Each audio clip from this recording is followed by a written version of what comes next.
चलिए देखिए, हम लोग पढ़ रहे थे अभिक्रिया के वेग को प्रभावित करने वाले कारक, पढ़ रहे थे ना। तो अभिक्रिया के वेग को प्रभावित करने वाले कारक को हम लोग देखेंगे तो इसके हमको 5 कारक हमने आपको बताया था। सबसे पहले था सांद्रता का प्रभाव, दूसरा था ताप का प्रभाव, तीसरा था दाब का प्रभाव, चौथा था पृष्ठीय क्षेत्रफल और पांचवा था उत्प्रेरक का प्रभाव। कल हम लोगों ने पढ़ा था सांद्रता का प्रभाव। सांद्रता का प्रभाव में हम लोगों ने देखा था कि अगर मान के चलिए कि कोई विलयन है, जल है, और उसमें हम नमक डाल रहे हैं 10 ग्राम, तो इसके अणुओं की संख्या कम होगी। क्या होगी? कम होगी।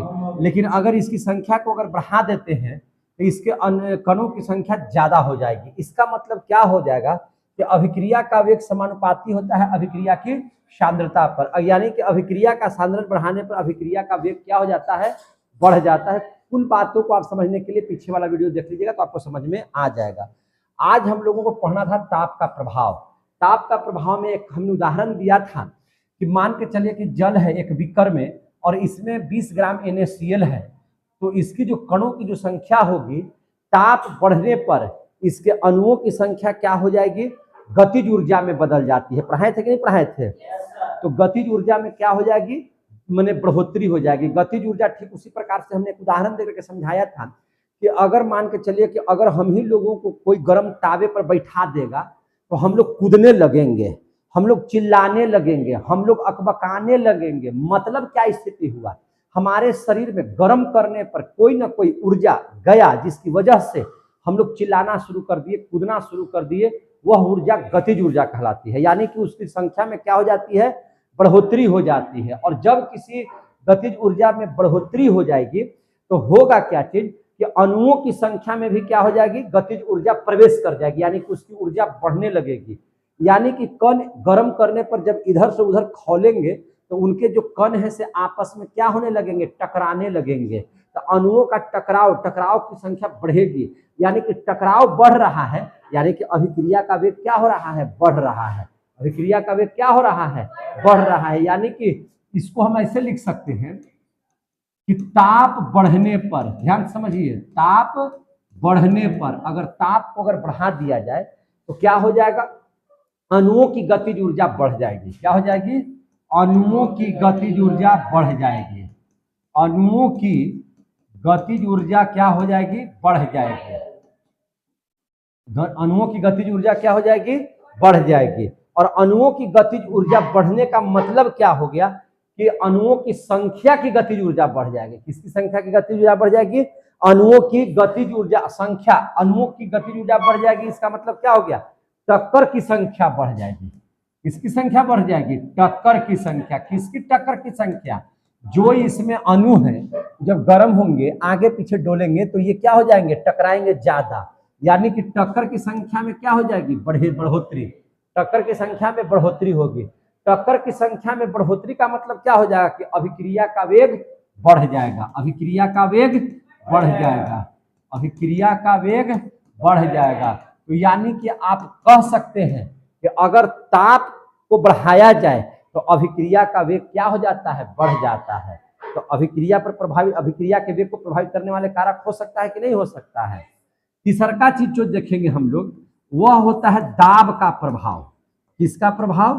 दाब का प्रभाव। दाब के प्रभाव। इससे पहले एक बात और समझ लीजिए, इसमें क्या हम लोगों ने देखा कि गर्म करने पर क्या होता है? तो गर्म करने पर नमक ऊर्जा का ग्रहण करते हैं। नमक क्या करते हैं? ऊर्जा का। अरे भैया, गतिज ऊर्जा गया, गतिज ऊर्जा कहाँ चल जाएगा? आसमान में, कोई नमकवे में जाएगा। तो नमक में क्या बढ़ जाएगा? गतिज ऊर्जा बढ़ जाएगा। और जब गतिज ऊर्जा बढ़ेगा तो वह तेजी से गति करना शुरू कर देगा। उसके कण क्या हो जाएंगे? तेजी से गति करना शुरू कर जाएंगे। और जितना तेजी से वह गति करेगा यानी कि अभिक्रिया का वेग उतना ही ज्यादा बढ़ने लगेगा। समझे कि नहीं समझे? तो हम लोग क्या लिखेंगे इसमें? इसमें एक लाइन इसको लिख देते हैं हम। कैसे लिखेंगे कि गर्म करने पर, क्या करने पर? गर्म करने पर, है ना? क्या चीज करने पर? गर्म करने पर नमक ऊर्जा को क्या करता है? ऊर्जा का ग्रहण कर लेंगे। नमक क्या कर लेंगे? ऊर्जा का ग्रहण करेंगे। नमक ऊर्जा का ग्रहण करेंगे। तो ऊर्जा ग्रहण करने का मतलब क्या हो गया? अगर वो ऊर्जा का ग्रहण करना शुरू कर देगा तो तेजी से गति करना शुरू कर देगा। तो तेजी से गति करना क्या कर देगा, शुरू कर देगा। गति करना अगर शुरू कर दिया तेजी से शुरू कर देगा, अगर तेजी से गति करना शुरू कर देगा तो अभिक्रिया का वेग क्या हो जाएगा, बढ़ जाएगा। अभिक्रिया का वेग क्या हो जाएगा, बढ़ जाएगा। क्लियर हो गया कि नहीं हो गया। अब हम लोग देखेंगे दाब का प्रभाव। किसका प्रभाव देखेंगे, दाब का। किसी चीज पर दाब लगाएंगे तो दाब लगाने का मतलब क्या होगा, जैसे देखिए हमने एक ले लिया बीकर, बीकर में यहाँ पे सब तैयार है, तो यहाँ से एक पाइप के द्वारा यहाँ से हम दाब लगाएंगे। क्या लगाएंगे, दाब, है ना। हम लोग क्या लगाएंगे, दाब। उसको हम लोग बोलते हैं पिस्टन दाब। क्या लगाएंगे हम लोग, पिस्टन दाब लगाएंगे। कितना बल का लगाएंगे, एक पहले लगाते हैं 1 न्यूटन का बल। पहले कितना लगाते हैं, 1 न्यूटन का। तो इसमें जो कण होंगे वह कण क्या होंगे, दूरी दूरी पर है। अभी 1 न्यूटन का बल लगेगा तो क्या है, थोड़ी दूरी दूरी पर बनाते हैं। अब यहाँ पर इसी पात्र में यही विलयन भरा हुआ है। क्या भरा हुआ है, ये विलयन आपका भरा हुआ है, ये विलयन इसमें भरा हुआ है। और यहाँ पर भी क्या हो गया है ना, हम लोगों ने दाब लगाने के लिए यहाँ पर ऐसे बना दिया है। दाब लगाने के लिए ऐसे बनाए कि इस पर से दाब लगाएंगे। क्या लगाएंगे, इस पर दाब लगाएंगे। तो अब हमको बताइए, इस पर जो हम दाब लगा रहे हैं वह 2 न्यूटन का दाब लगा रहे हैं। कितना न्यूटन का दाब लगा रहे हैं, 2 न्यूटन का। तो अब बताइए, जब न्यूटन का दाब बढ़ाएंगे तो ये कण जो है, जो पहले दूर दूर था, ये कण क्या है, दूर दूर। कण क्या है, दूर दूर है। तो जब बल लगाएंगे तो इसके कण क्या हो जाएंगे, नजदीक नजदीक होंगे कि नहीं होंगे, नजदीक नजदीक हो जाएंगे कि नहीं हो जाएंगे। साथ ही आप देखिएगा कि इसका जो, अगर हम आप लोग बल लगाइएगा, बल लगाइएगा तो बल लगा दीजिएगा तो वो क्या हो जाएगा, सट जाएगा, सिकुड़ जाएगा। क्या हो जाएगा, सिकुड़ जाएगा। क्या हो जाएगा, सिकुड़ जाएगा। यानी कि इसका आयतन क्या हो जाएगा, इसका आयतन थोड़ा सा घट जाएगा। यानी कि ये इतना में फैला हुआ है तो ये थोड़ा कम में फैलेगा। समझे कि नहीं, इसका आयतन क्या हो जाएगा, घट जाएगा। आप किसी को दबाइएगा, 2-3 आदमी को, जैसे कैसे सीट पर बैठते हैं, तो सीट पर बैठते हैं तो मान लीजिए 2 आदमी की जगह है, एक और आदमी घुस जाएगा तो हम लोग दबाते हैं एक दूसरे को। तो दबाने से क्या होता है, हम लोग मान के चलिए कि अपने आप को कण मान लीजिए, तो दबाने से कणमा क्या होता है, सटता है कि हटता है। 2 आदमी बैठेगा तो दूर दूर, लेकिन कस के दाब लगा देंगे तो कई आदमी माने उसका जो हम लोगों का बॉडी है वो क्या हो जाएगा, सट जाएगा। वह क्या हो जाएगा, सट जाएगा। जैसे हम लोग क्या करते हैं, दाबे लगा करके ठेल ठेल करके हम लोग सब चीज को भरते हैं। जैसे आपको वो बोरा है और उसमें कागज उगज भर रहे हैं, किताब कॉपी भर रहे हैं, तो क्या करते हैं हम लोग, बल लगा कर उसको ठूसते हैं। तो ठूसने से क्या होता है, उसमें जो जितना भी रखा हुआ है सर सामान, तो वो सटता है कि नहीं सटता है, आयतन उसका क्या होता है, कमता है। लेकिन वो क्या होते हैं, एक दूसरे में ज्यादा मात्रा में ठूसा जाते हैं, है कि नहीं, क्या हो जाते हैं, ठूसा जाते हैं। तो कण इसके आधार पर जब 2 न्यूटन का बल लगाइएगा तो इसका कण क्या हो जाएगा, तो इसका कण पास पास हो जाएगा। इसका कण क्या हो जाएगा, पास पास। जो पहले क्या था, दूर दूर, तो अब इसका कण क्या हो जाएगा, पास पास। इसका कण पास पास क्यों हुआ और इसका कण दूर दूर क्यों हुआ, तो सबसे पहले इस पर जो 1 न्यूटन का बल लगाया जा रहा था, 1 न्यूटन से ज्यादा बल होता है 2 न्यूटन का दाब। तो 2 न्यूटन का दाब जब लगाए हैं तो पहले का जो कण की स्थिति होगा उसकी तुलना में, पहले का जो कण होगा उसकी तुलना में यहाँ पे जो कण होंगे वह सटने लगेंगे। वह क्या होने लगेंगे, सटने लगे। तो जब कण सटेगा तो आयतन क्या हो जाएगा, घट जाएगा। कण सटेगा तो आयतन क्या हो जाएगा, घट जाएगा। आयतन क्या हो जाएगा, घट जाएगा। समझ में आ गई बात।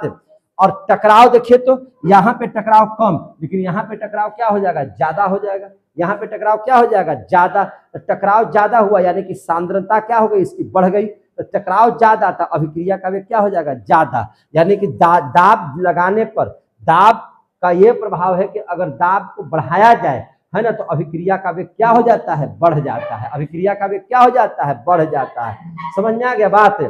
अगर ये कण दूर दूर है तो इसका मतलब क्या हुआ, आप नहीं समझे।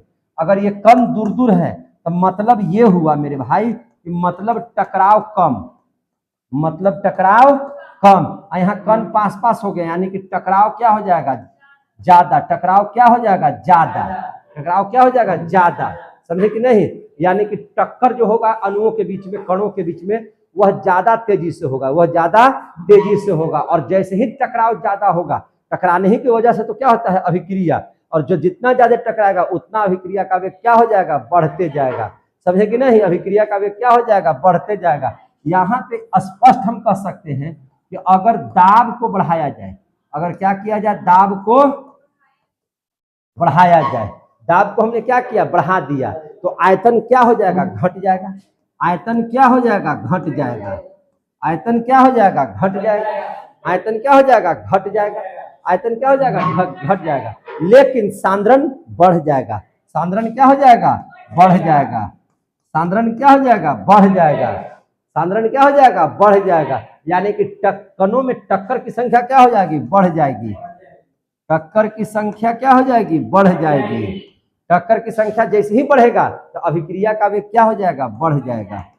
अभिक्रिया का वेग क्या हो जाएगा, बढ़ जाएगा। यानी कि आप देख रहे हैं कि सांद्रता बढ़ने से अभिक्रिया का वेग बढ़ता है, ताप बढ़ने से अभिक्रिया का वेग बढ़ता है, दाब बढ़ने से अभिक्रिया का वेग बढ़ता है। दाब बढ़ने से अभिक्रिया का वेग बढ़ता है। और यही नहीं, अगर हम लोग बात करें पृष्ठीय क्षेत्रफल का, क्या चीज का बात करें, पृष्ठीय क्षेत्रफल का, तो पृष्ठीय क्षेत्रफल यानी कि किसी सतह का क्षेत्रफल अगर बढ़ाइएगा तो अभिक्रिया का वेग भी क्या हो जाएगा, बढ़ जाएगा। अभिक्रिया का वेग क्या हो जाएगा, बढ़ जाएगा।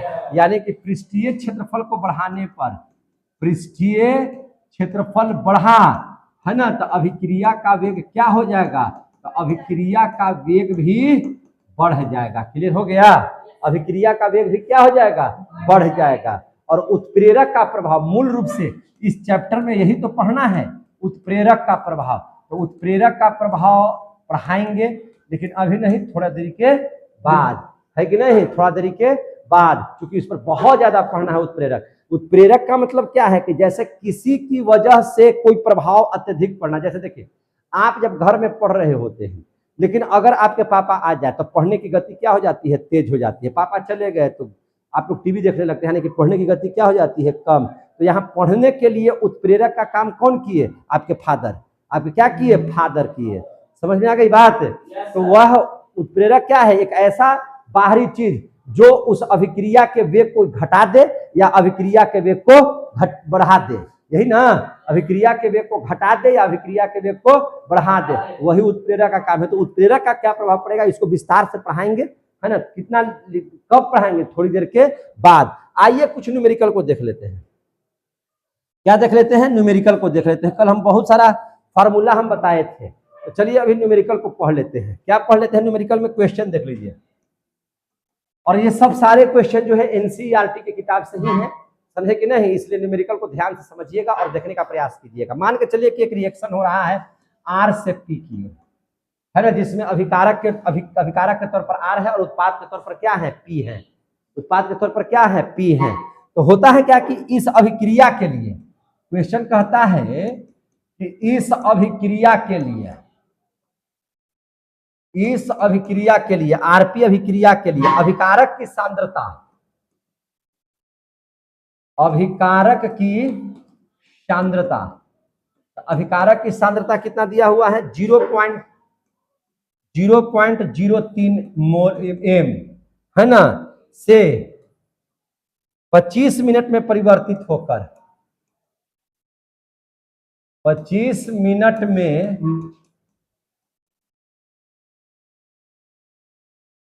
परिवर्तित होकर 0.02 एम हो जाती है कोई अभिक्रिया, ठीक है ना, हो जाती है। अभिक्रिया के वेग की गणना कीजिए। अभिक्रिया के वेग की गणना कीजिए। आया समझ में। कोई अभिक्रिया है, अभिक्रिया के वेग की गणना हम पढ़ाए हैं आप लोगों को। क्या पढ़ाए हैं, पदार्थ की सांद्रता में परिवर्तन बटा समय अंतराल लिखवाए हैं कि नहीं लिखवाए हैं फार्मूला। तो कहता है कि कोई अभिक्रिया हुई है इस कदर से, तो उस अभिक्रिया के लिए जो अभिकारक की सांद्रता, अभिकारक का मतलब क्या हो गया, तीर के बाएं साइड, उसकी सांद्रता पहले कितना थी, 0.03 एम, लेकिन समय में परिवर्तन हुआ, डेल्टा टी हो गया 25 मिनट, यानी कि 25 मिनट के बाद वह परिवर्तित होकर के कितना हो गया, 0.02 एम हो गया। समझे कि नहीं। तो अभिक्रिया का वेग क्या हुआ, कितना अभिक्रिया का वेग लगा कि यह परिवर्तित होकर के 0.03 एम से 0.02 एम हो गया। क्लियर हुआ कि नहीं हुआ क्वेश्चन। चलिए तो इस क्वेश्चन को कैसे हल करेंगे, अगर ये क्वेश्चन आ जाएगा तो आप कैसे हल करेंगे, तो ध्यान से समझिए कैसे हल करेंगे। तो इसका आंसर बनाएंगे सबसे पहले जो जो चीज दिया हुआ, हल्का हल्का न्यूमेरिकल दे रहे हैं। अभिक्रिया कैसे हो रही है, तो अभिक्रिया आर से उत्पाद बन रहा है क्या चीज, पी। आर से उत्पाद क्या बन जा रहा है, पी। आर क्या हो गया मेरा अभिकारक, अब पी क्या हो गया मेरा उत्पाद, क्या हो गया उत्पाद। तो अब यहां पर देखिए जो अभिक्रिया की सांद्रता है, जो पहली सांद्रता है वह कितना है 0.03 m, यानी कि R1 दिया हुआ है कितना 0.03 m, और 25 मिनट के बाद कितना हो जाता है, यानी कि R2 दिया हुआ है 0.02 m।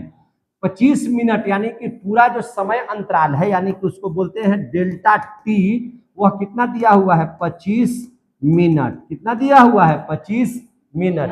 कोई दिक्कत है यहां तक। अब अभिक्रिया के वेग का फॉर्मूला बताइए। तो आप अभी पढ़े हैं अभिक्रिया का वेग बराबर क्या होता है, तो अभी आप लोग पढ़े हैं अभिक्रिया का वेग। क्या चीज पढ़े हैं मेरे भाई, अभिक्रिया का वेग कि पदार्थ की सांद्रता में परिवर्तन। क्या पढ़े हैं, पदार्थ की सांद्रता में परिवर्तन। पदार्थ की सांद्रता में परिवर्तन बटा समयांतराल। पढ़े हैं कि नहीं पढ़े हैं, तो अगर पढ़े हैं तो यहीं पर आपको सेट कर देना है क्या चीज, ये वाला मामला। कैसे मामला को सेट करना है, देखिए अभिक्रिया का वेग बराबर क्या हो जाएगा, तो अभिक्रिया का वेग बराबर पदार्थ की सांद्रता में परिवर्तन। तो सांद्रता है पहले इतना था 0.03, और ये अब कितना है 0.02 m। तो अब इसको लिखेंगे R2 घटाओ R1 बटा डेल्टा टी। कोई दिक्कत है, R2 घटाओ R1 बटा डेल्टा टी। समझ में आ रही है बात। और आपको पता है कि अभिकारक की ओर जब हम लोग चलेंगे तो इसके आगे क्या लग जाएगा, माइनस। क्या लग जाएगा, माइनस। तो अब स्थिति को और बढ़िया से समझिए। कैसे समझिएगा, तो माइनस R2 कितना दिया हुआ है मेरे भाई 0.02 घटाओ ये कितना दिया हुआ है 0.03, और बटा डेल्टा टी कितना दिया हुआ है 25। डेल्टा टी कितना दिया हुआ है 25। कोई दिक्कत। अब इसको हल कीजिए, तो हल कीजिएगा तो हो जाएगा माइनस 0.02 में से घटेगा तो माइनस 0.01 हो जाएगा। कितना हो जाएगा, माइनस 0.01, और नीचे कितना हो जाएगा 25। नीचे कितना हो जाएगा 25। यहां तक समझ में आ रहा है सबको। अब देखिए ध्यान से अभिक्रिया का वेग बराबर और क्या होगा, तो अभिक्रिया का वेग बराबर हो जाएगा माइनस माइनस प्लस, तो प्लस अब कितना हो जाएगा 0.01 बटा 25। 0.01 का मतलब कितना लिख सकते हैं, तो 0.01 मतलब 10 के पावर कितना लिखा जा सकता है -2। 10 के पावर -2, समझे कि नहीं, कितना लिख सकते हैं 10 के पावर -2। तो यानी कि ये हो जाएगा, इसको हल कीजिए ना, कैसे हो जाएगा 1/25 गुना दशमलव हटा के 1 पर कितना जीरो हो जाएगा, 10 पर 2 जीरो हो जाएगा, है कि नहीं। अब इसको हल करेंगे तो 25 में 1 से करेंगे तो नहीं लगेगा दशमलव, तो फिर एगो जीरो दे देंगे, एगो और जीरो देंगे तो जीरो, अब 25 चौका 100, 0.04 कितना हो जाएगा 0.04 गुना, इसको ऊपर ले जाएंगे तो क्या लिख सकते हैं 10 के पावर -2 लिख सकते हैं। लिख सकते हैं कि नहीं लिख सकते हैं, इसको क्या लिख सकते हैं 10 के पावर -2। अब इसको पॉइंट हटा दीजिएगा, तो पॉइंट हटाने के बाद क्या लिखेंगे, इसको अगर 4 लिखना चाहें तो 10 के पावर -2 और हो जाएगा, तो 10 के पावर -2 गुना 10 के पावर -2 कितना हो जाएगा 10 के पावर -4। कितना हो जाएगा 10 के पावर -4। अब इसका मात्रक लिखना है, तो आपको याद है मात्रक बोले थे मोल प्रति लीटर सेकंड बताए थे, लेकिन यहाँ समय कितना है मिनट में, तो यहाँ सेकंड की जगह पर क्या लिख देंगे मिनट, सेकंड की जगह पर क्या लिख देंगे मिनट। तो इसका क्या लिखेंगे मोल प्रति लीटर इंटू मिनट, इतना हो जाएगा इसका आंसर। समझ में आ गई बात। तो आप न्यूमेरिकल भी सोल्व कर रहे हैं बढ़िया से कि नहीं कर रहे हैं, तो इस प्रकार के न्यूमेरिकल्स आएंगे आपको बनाने के लिए, तो आपको परीक्षा में बनाने पड़ेंगे। कोई दिक्कत है, अगर ये समझ में आ गया, अगर अभिक्रिया का वेग निकालने आ गया, तो अभी तुरंत एक और दे रहे हैं, आप ही लोग बताइएगा, वैसे वैसे हम लिखेंगे, ठीक है ना। तो अगला क्वेश्चन देख लीजिए, अगला क्वेश्चन क्या कहता है, अगला क्वेश्चन को समझिए। क्वेश्चन कहता है मेरे भाई कि अबरी जो अभिक्रिया हो रहा है वह 2A का अभिक्रिया हो रहा है। किसका अभिक्रिया हो रहा है? 2A का अभिक्रिया, और बना दे रहा है उत्पाद। क्या बना दे रहा है? उत्पाद। समझे कि नहीं? अभिक्रिया में A की सांद्रता,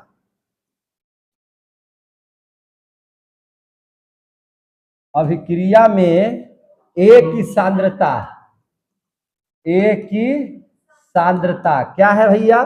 10 मिनट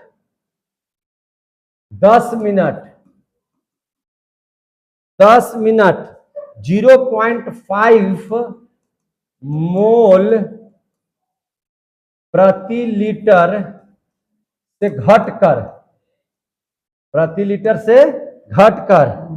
0.4 मोल प्रति लीटर रह जाती है। इस समय अंतराल के अभिक्रिया वेग की गणना कीजिए। इस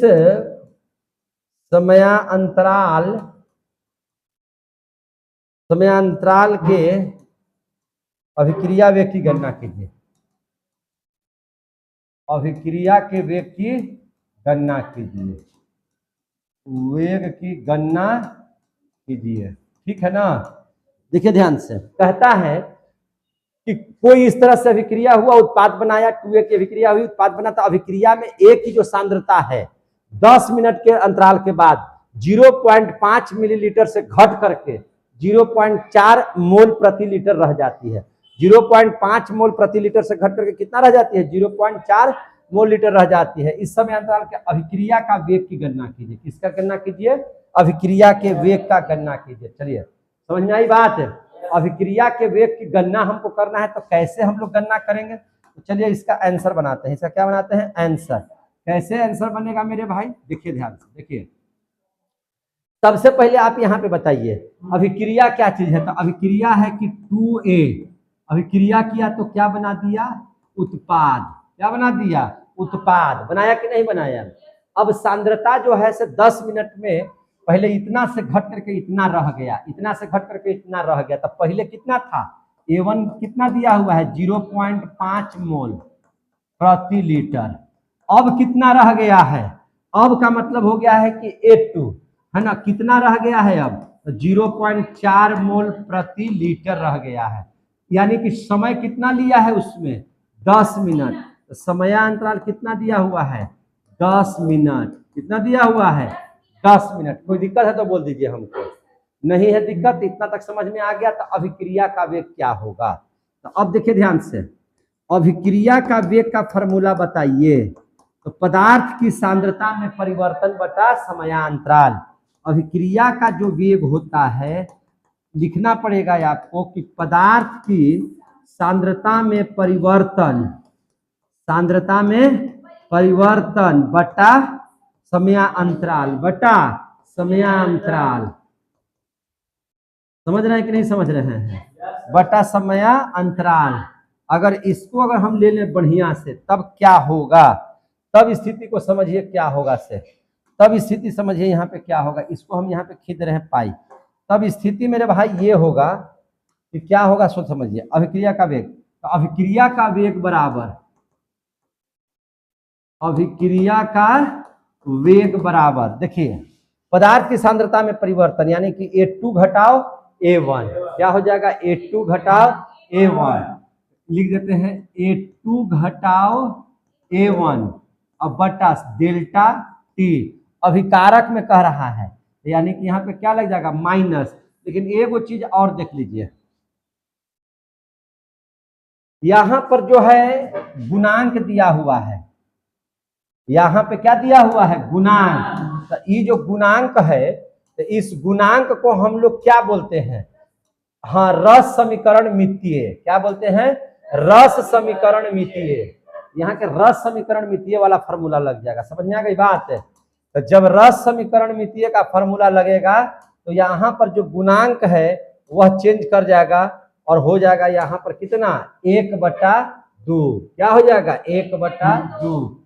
1/2 अभिकारक की चर्चा हो रही है तो क्या हो जाएगा माइनस, इसको लिखेंगे -1/2 A2 घटाओ A1 बटा डेल्टा टी। क्लियर हो गया। अब इसको समझिए, अब यहां पर जैसे ही आएंगे तो -1/2 A2 कितना दिया हुआ है 0.4 घटाओ 0.5 बटा डेल्टा टी कितना दिया हुआ है 10 मिनट, यानी कि 10, क्या लिखेंगे 10। क्लियर हो रहे हैं। चलिए अब इसको देखिए ध्यान से, बराबर -1/2 गुना 0.4 में से 0.5 गया तो हो जाएगा -0.1/10, माइनस माइनस प्लस 1 में इतना से गुना करेंगे तो हो जाएगा 0.1/2 गुना 10। होगा कि नहीं होगा, बोलिए। अब जब हल कीजिएगा इसको तो 10 के पावर 1, ये भी ऊपर चल जाएगा तो 10 के पावर 1, यानी कि हो जाएगा 10 के पावर 2। और 2 में अगर 1 से भागा देंगे, 2 में अगर 1 से इसे भागा देंगे तो 0.5 है ना, 2 पचे 10, कट गया कि नहीं। तो यहाँ पे आ जाएगा 0.5 गुना 10 के पावर ई वाला का हो जाएगा -1, ई वाला का हो जाएगा 1, तो -2, यानी कि हो जाएगा 10 के पावर -2। आई रहेगा किस में, प्लस में। क्या लिखेंगे तो मोल प्रति लीटर मिनट, प्रति लीटर इंटू मिनट। आ गया समझ में, कोई दिक्कत है? तो अगर इस बात को समझ लिए हैं, समझ में आया न्यूमेरिकल सब, बहुत हार्ड के आसान। तो ऐसे ऐसे न्यूमेरिकल्स आएंगे तो आसानी से आप लोग क्या कर लीजिएगा, बना लीजिएगा। ऐसे न्यूमेरिकल्स आएंगे तो आसानी से क्या कर लीजिएगा, बना लीजिएगा। अब देख लेंगे अभिक्रिया के वेग नियम, क्या पढ़ेंगे अब हम लोग, अभिक्रिया के वेग नियम। अब जानेंगे नई बात, तो पढ़ेंगे अभिक्रिया के वेग नियम, वेग का नियम या वेग नियम कुछ भी लिखेगा। इसका मतलब यह हुआ कि रेट लॉ ऑफ रिएक्शन, क्या है, rate law of reaction, rate law of reaction. अगर मान के चलिए कि किसी कारणवश मोबाइल थोड़ा सा गड़बड़ा रहा है तो कट भी जाएगा तो कोई दिक्कत नहीं है, बाकी हम लोग कल भी पढ़ लेंगे। तो देखिए अभिक्रिया के वेग का नियम क्या है, तो वेग का नियम क्या है सो समझ लीजिए। देखिए ध्यान से, अभिक्रिया का वेग तथा अभिकारक की सांद्रता में संबंध बतलाने वाले, फिर समझिए, अभिक्रिया का वेग, अभिक्रिया में दो चीज होता है, अभिकारक और उत्पाद।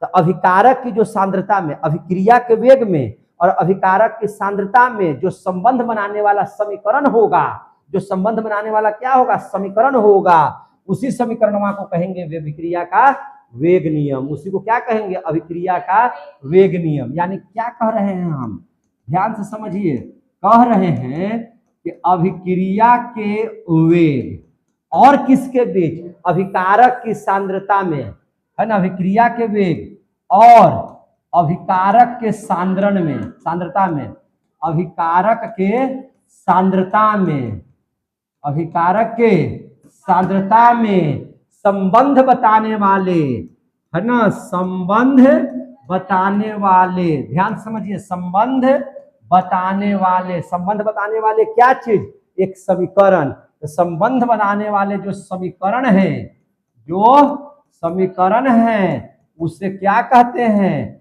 उसे अभिक्रिया के वेग, अभिक्रिया के वेग का वेग नियम कहते हैं, अभिक्रिया के वेग नियम कहते हैं। आगे समझ में, यानी कि अभिकारक में, अभिकारक की सांद्रता में, फिर सुनिए, अभिकारक की सांद्रता में और अभिक्रिया के वेग में जो एक समीकरण है, उसके संबंध में जो एक समीकरण है, उसी को क्या कहते हैं, अभिक्रिया का वेग नियम। क्या है, तो अभिक्रिया, देखिए इसमें कहता है क्या चीज समझिए, तो कहता क्या है सो समझिए कि अभिक्रिया जो है, ये जो अभिक्रिया आप जो देख रहे हैं, अभिक्रिया का जो वेग है, अभिक्रिया का जो वेग है वह क्या होता है, समानुपाती होता है किसका, अभिकारक के सांद्रता की कोटि का। अभिकारक, अब कोटि आ गया तो कोटि को समझाएंगे, है ना,